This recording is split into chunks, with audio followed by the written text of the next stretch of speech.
tu es catholique et on t'insulte régulièrement d'idolâtre, ouvre tout simplement la Bible au deuxième livre des Chroniques, au chapitre 3, construction du temple. Le roi Salomon, il fit sculpter des chérubins sur les murs du temple, autrement dit, des statues. Premier livre des rois, au chapitre 6, il fit sculpter en relief sur tous les murs de la maison, tout autour, à l'intérieur comme à l'extérieur, des chérubins, des palmiers et des fleurs épanouies. Autrement dit, des statues. Revenons au deuxième livre des Chroniques, au chapitre 3. Il fit dans la maison du Saint des Saints 2 chérubins, œuvre de sculpture, et on les revêtit d'or. Les ailes des chérubins avaient ensemble 20 coudées de longueur.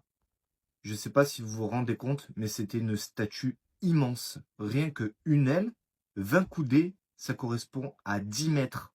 Une aile, 10 mètres.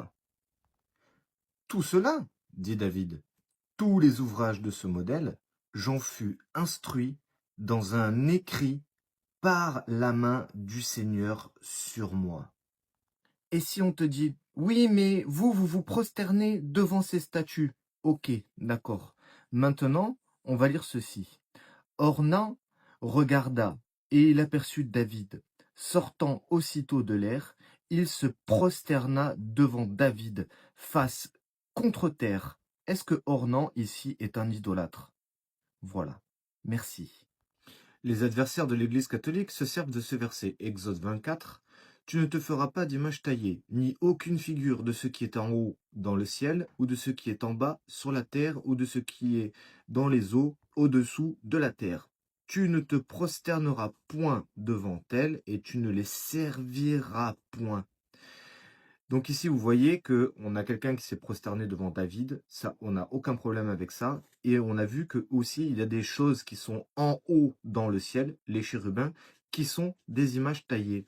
Seulement, le point particulier, c'est que tu ne les serviras point. Ici, c'est le culte de latrie, c'est-à-dire servir d'autres dieux.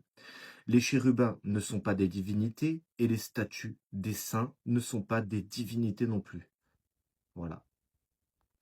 Donc, quand une personne vous insulte d'idolâtre, il suffit de consulter les Écritures pour constater que nos cathédrales sont tout simplement à l'image des Écritures.